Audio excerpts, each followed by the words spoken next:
তারপরে তিনি বললেন যে মহারাষ্ট্রে একজন পরিযায়ী শ্রমিককে পিটিয়ে খুন করে দেওয়া হয়েছে।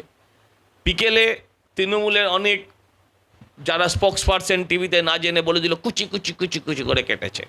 পরে পুলিশ বলল কেটেছে তোর বউ, অন্য প্রেমিকের সঙ্গে প্রেমের কারণে তার বউ আর তার প্রেমিক মিলে কুচি কুচি কুচি কুচি করে কেটেছে। তারাও বাঙালি, আর জানিয়ে রাখি তারা সংখ্যালঘু।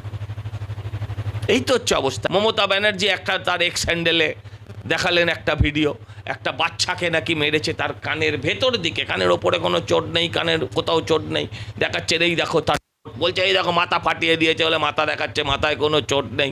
তারপর বললো এই আমার বউ, প্রথম বললো আমার ঘরে একটা কাপড়ও রাখিনি, আর ছবিতে ভিডিওতে দেখা যাচ্ছে সার কাপড়।